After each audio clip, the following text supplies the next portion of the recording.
It's a joke that the African leaders should continue to be beggars of peanuts when you are looking and allowing billions to get out of your country year in and year out, if not trillions, in natural resources that your people should be benefiting from. It is a wake-up call for African leaders to wake up and say, President Trump is saying, US first, America first. You too must say, your country first.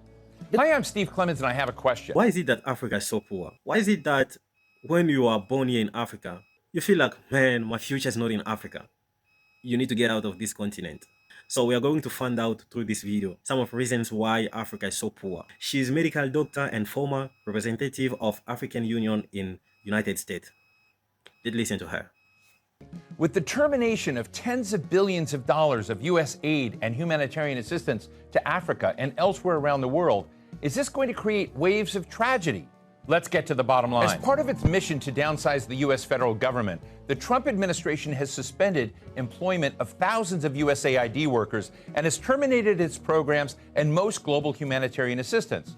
There have been some exceptions for life-saving programs, but these are small waivers amidst an onslaught of huge, massive aid cuts. Africa stands out as the most impacted.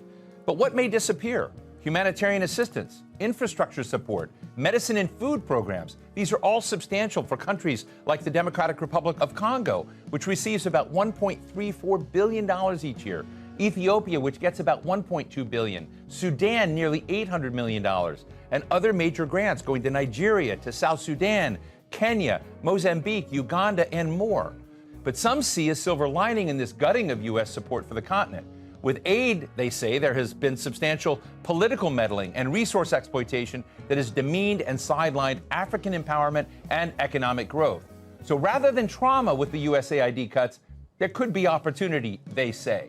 Today, we're talking with Ambassador Arikana Chihombori-Quao, a medical doctor and former permanent representative of the African Union to the United States. Ambassador, it is terrific to have you with me in stage here in studio. Let me just ask you, if I look through the USAID programs, some of which have been cut off, in Congo, there's an aid group, Action Against Hunger. This is they're treating tens of thousands of malnourished children. In Ethiopia, food assistance stopped for more than 1 million people, as we've seen these AID cuts go into force, really across the board with very, very few waivers. How is Africa feeling this moment? Do you see this as a story of tragedy, or is there something else that we need to be looking at? I think there's something else we need to be looking at. There is need for readjustments. There is need for realignment. We need to understand the real reason why USAID is in Africa. And not just USAID, but other NGOs.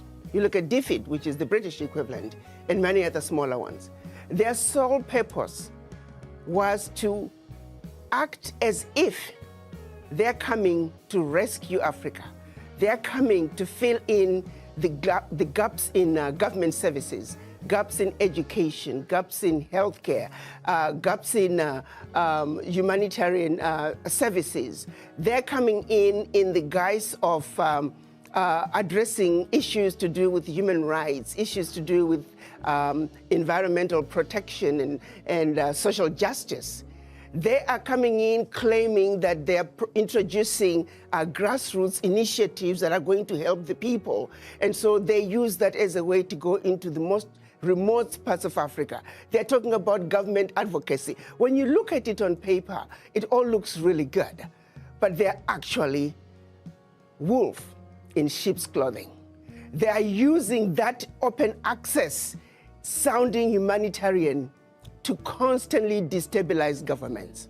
I can tell you right now, the majority of African leaders, and not just African leaders, but leaders in the developing world, are celebrating the exit of USAID.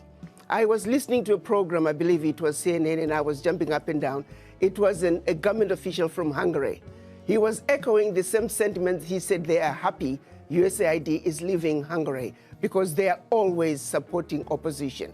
Their form of government advocacy is supporting whoever can keep the government in a turmoil. So, Ambassador, let me just jump in here for you. This is a message that I don't think many Americans hear. I think many Americans believe, not all of them, but many of them believe that AID was essentially set up for philanthropic reasons, for dealing with the HIV/AIDS crisis, dealing with the various instabilities in the region, dealing with infrastructure deficits. But you're saying that there was something else as part of that package, meddling. A major meddling agenda. Major meddling agenda. The majority of some of the workers, now the average USAID worker may not realize it, but quite a few of them are also operatives who are underground, and their major agenda is to destabilize governments, destabilize countries. If you think about it, their sole purpose, for example, filling in the gaps in healthcare and education, where is the change? Show me one country that USAID was in and education improved. Show me what country where USAID was in and healthcare improved. The social services they're bringing, it's peanuts. The American taxpayer needs to know the billions of dollars that are being given to USAID, a fraction is making it to the people. Look, one of the highest profile medicine programs is PEPFAR, which both Republicans and Democrats here in Washington are really having outcries about. It was one of the signature programs of President George W. Bush to try to respond to the HIV/AIDS epidemic in Africa. What's the view on that front? Let's look at what HIV/AIDS was used to do. We know of a program that was run out of South Africa where they actually were injecting people with the virus. The reason some of the AIDS virus spread as rapidly as it did in Southern Africa, there were some very dirty games being played on African people. They were using Africans as guinea pigs for experimental activities.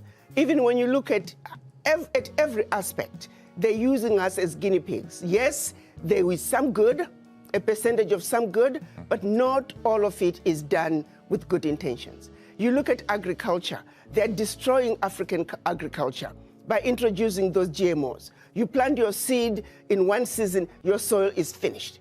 We used to have seeds that we can use from one season to the other. The introduction of GMOs through these agencies, USAID is one of them. We are destroying Africa in a massive way. A little good is coming out, but by and large, the end result, they mean no good. They can turn around and give us an inventory and say, as long as you have been in Africa and also other parts of the world, show us your success rate. You claim you are helping governments with education and healthcare. Show us your success rate. But I also turn around and say, African governments, why do you need this little aid to assist you in providing proper healthcare, proper education? The average African government can afford to provide those services for their people. I happen to have many friends that work for USAID, both in the field but also in Washington. And I have to tell you, I know that they believe that they're doing good, that they're trying to move the needle for those that are in desperate situation and desperate conditions. I think it's very interesting to raise the question of what the other political purposes are. But as you sort of look at the scene now, the French are very big in aid programs. As you mentioned, the British. There are also Chinese aid programs. Are all of these programs essentially power plays? And all of them need to be suspended? How do you see some of the other international programs in Africa now? Well, these are all underground covert operations. Why does Africa need them? Why do we need them? Africa has been the provider. If you look at Europe, Europe cannot survive without Africa. One situation that people don't realize, post-World War, when the US came up with the Marshall Plan, what they don't tell you is that the contribution through exploitation of African minerals was actually the biggest funder of the European Recovery Plan, ERP, aka the Marshall Plan. US contributed $13 billion, which is now present day $175 billion, which, by the way, the American taxpayer must be paid back. Nobody's asking for that money back. But what they don't tell you is that Africa, through exploitation of its resources by the Europeans, was actually a much bigger contribution to the European recovery post-World War II. Nobody talks about that. Why does such a continent that did so much to help Europe recover continue to be so poor? Let's be realistic here. Let's not talk about peanuts. Africa does not need the aid. What we need is for those who are exploiting Africa to stop. Africa has everything it needs. If Africa could have contributed as much as it did to the recovery of Europe post-World War II. Why wasn't Africa equally developed? So what happens next, Arikana? You and I have talked about this before, in the exploitation of minerals, of uranium, of cobalt, of nickel, etc., and many other rare earths, which is apparently very much on President Trump's mind, right, because we see the negotiation for rare earths with Ukraine. But you and I have talked about the artificially low prices and the fact that many economies in Africa don't participate in the gains and growth of the exploitation of those resources. What happens now when these aid programs are withdrawing? Does the social contract between, American mining operations or other global mining operations, does it give an opportunity for the power dynamic to shift and change? And what will that look like? I think this is a wake-up call for the African leaders. To the same extent that President Trump is saying USA first, African leaders must also say Africa first. This is a wake-up call to the African leaders to take inventory of what is really happening in their countries. Do they really need the peanuts that are coming in as aid? What is really going out? If I may use the example of what happened in Niger, when the government decided they were going to take over the mining of their uranium. The French companies that were mining the uranium were paying the government 80 cents a kilo for the uranium, and then turning around and selling the uranium to the rest of the world at 200 euros a kilo. So that one move from the Nigerian government to say we are now going to take ownership of our own uranium, they went from realizing about $1 billion in uranium resources to over 300 billion a year. Do you realize what I'm talking about? No huge, amount of NGO could bring that kind of money. And this is only one mineral. Now imagine the country taking inventory of all their minerals and benefiting from their natural resources like the rest of the countries in the Western world. That is what African leaders need to look at. Do you see that in the horizon of African leaders right now? They're do you see them? Who do you see as the standout winners of that kind of change? And who do you think is still chasing AID contracts? Let me tell you, we need to look at what's happening in Burkina Faso, Niger, and Mali. President Traoré is standing up. He is saying the natural resources in Burkina Faso, they belong to the people of Burkina Faso. Niger is doing the same thing. Mali is doing the same thing. Every leader must look at what's happening in the Sahel nations to say, like anybody else, you must take care of your people. You have your natural resources. You have everything you need to take care of your people. Why do you continue to be beggars? Look at what is being brought in by not only USAID, but all the NGOs in your country. It's peanuts. It's a joke that the African leaders should continue to be beggars of peanuts when you are looking and allowing billions to get out of your country year in and year out, if not trillions, in natural resources that your people should be benefiting from. It is a wake-up call for African leaders to wake up and say, President Trump is saying, US first, America first. You too must say, your country first, because you have everything it takes. It is a joke. It is embarrassing to see I have not seen any African leader cry over USAID living. I can tell you for a fact, the average African leader privately is celebrating the exit of USAID because they know what is really going on. Let me ask you a geopolitical question. And again, you and I have had the opportunity on this show to talk about it before, which is the relationship of the United States broadly with the African continent. Now, I realize the continent has a lot of different nations, different countries that are part of it. But President Trump is not known to care much about Africa. He has talked about it in very derogatory language. His comments about USAID have had nothing to do with Africa. They've had to do with downsizing the scale of government and the perception of corruption and policies that are not consistent with his own. He's not framed any of this in terms of African needs or whatnot. So when you think about that, what do you think is the possibility of changing the dynamics of the relationship between the Trump administration and African leaders when it doesn't seem to be on his radar screen? To be honest with you, why should African leaders care? Why should Trump care about Africa? He shouldn't care about Africa to the same extent that the African leaders really shouldn't care about a relationship either. If the relationship can be worked out, that's wonderful. But if President Trump is saying, I have a mandate from my own people to take care of my people, and I'm doing what I need to do to take care of my people, African leaders need to take that same position. You see, it takes two to tango. If President Trump does not want a relationship with Africa, Africans shouldn't be begging for it. Are you with me? Do you think this will transmit to the way Africa deals with Europe? With France, with Germany? I'm hoping that this will translate into African leaders looking from within, because they don't really need to keep looking outside. They have what it takes. It's a wake-up call, just like what happened during COVID. It was a wake-up call for African leaders to realize that you must begin to look within Africa to take care of yourself. When the chips were down, the world walked away from Africa during COVID. So that's a reality. No supplies were coming to Africa, Africans were not manufacturing anything, and African leaders were forced to look from within. This, I'm hoping, is another wake-up call where African leaders also begin to realize we must look from within. But let me underscore this.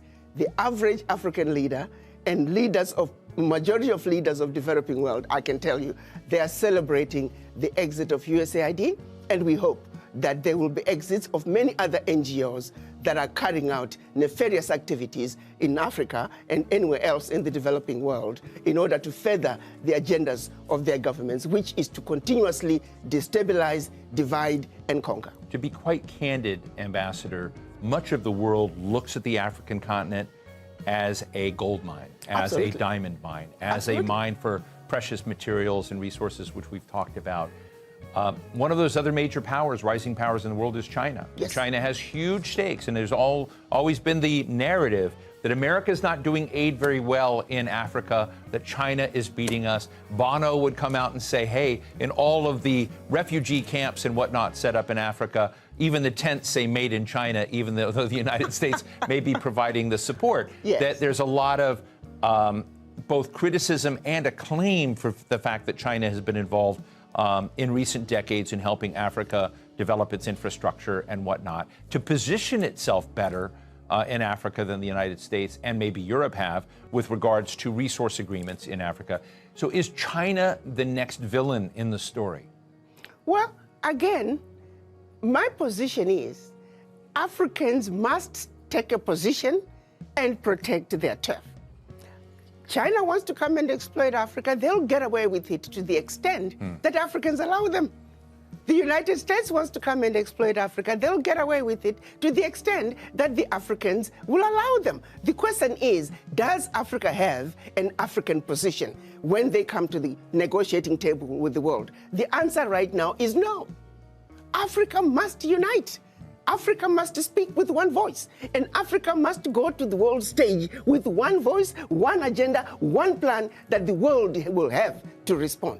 But as long as Africa is going to the world as bitty little countries, as Togo, as Eswatini, as Guinea-Bissau, Africa is fighting a losing game. Africa must unite, and Africa must speak with one voice. That is the only way a strong, united Africa can take a rightful place on the world stage and be respected and stop the exploitation. Why is it so hard? I think it's a long history. If you go back to colonization, if you go back to the Christianity and how it was introduced, how we were trained to be subservient. In Africa, the rules of the game were the same. I think that what was done to brainwash black people around the world, long before they even left Africa, we are still suffering from that legacy of colonization, the legacy of slavery, where the people in power, they themselves don't believe they can do it. We still have leaders who believe you can't make it unless you're working with white people. We have individuals who think only something brought in by white people is what's likely to succeed. With that kind of mentality, it is a very difficult battle. Our battle to succeed, to unite as the African continent, it is a battle of the mind. And each and every African must realize that we are defeated where it matters the most, which is the mind. Brainwashed to the core. Brainwashed to not believe in ourselves and what we can do as individuals. Wherein lies the problem. I won't call them nationalists, but our continentalists are those that are trying to, as you say, take stock of their situation and raise up Africa and their nations by their own bootstraps to be less dependent on external countries and investment and aid. Is that flavor beginning to take hold? Is that sort of leadership being, is it more and more evident, or do you think you have a big lift ahead? I think what's happening in the United States through President Trump is going to make them realize that this is what you need to do. You're going to have to pull yourself up by the bootstraps. President Trump is saying, I have a mandate, America first. So you Africans, are you going to sit back and just wait and see the next move that President Trump is going to make? Or you're going to also say, I have a mandate from my people, and I'm going to do what I need to do. Take inventory of what you have in your country. Use it and use it wisely. No more begging. You don't need to have anybody filling the gaps in your educational system. You don't need anybody filling the gaps in your healthcare system. You don't need anybody creating initiatives in the most remote parts of your country because they claim that you, the government, cannot have access to that. How can somebody come from all the way from the United States, all the way from Britain, and access the most remote part of your country that you in your country cannot access? It is the most stupid thing. When you listen to the justifications and the explanations as to why they are there, it's a joke, and this needs to stop. Just finally, Ambassador, when you look at U.S. behavior retracting, we've just got a minute left, but I would love to know from you, what do you think about the UN? What do you think about the International Court of Justice? Because probably the contraction that we're talking about is going to happen in a lot of institutions. Do you worry that Africa will be worse off without those institutions? No, those institutions were created after the Second World War. United Nations, it took 4 weeks to create the United Nations. Why? In order to help the recovery of Europe. The World Bank, the IMF, it took 3 weeks to create them after the Second World War in order to aid in the recovery of Europe from its own self-implosion and destruction. So no. These institutions were not created to benefit the developing world. To the contrary, they were built to steal from the developing world. Their success is based on the failures of the developing nations where they have been stealing from. So no. We must celebrate what President Trump is doing by exiting the United Nations, by exiting the World Health Organization. We need the U.S. to exit the World Trade Organization because they are doing nothing on the African end. They are giving a blind eye to blatant exploitations, unequal, uneven trade policies that are hurting Africa. You take, for example, cocoa. Majority of the cocoa coming out of the world comes from West Africa, and yet it's only recently that African nations were allowed to add value to their cocoa. The World Trade Organizations, we may have a sister in charge. Well, Ambassador Arikana Chihombori-Quao, grateful. Whenever I talk to you, it is a new reset for us to hear your very fresh takes on the world. Ambassador Chihombori-Quao, thank you so much for joining us today. Thank you, Steve, as usual, for having me. It's been wonderful. I always enjoy talking to you. Thank you. I appreciate your good work. Keep up the great work. Thank you.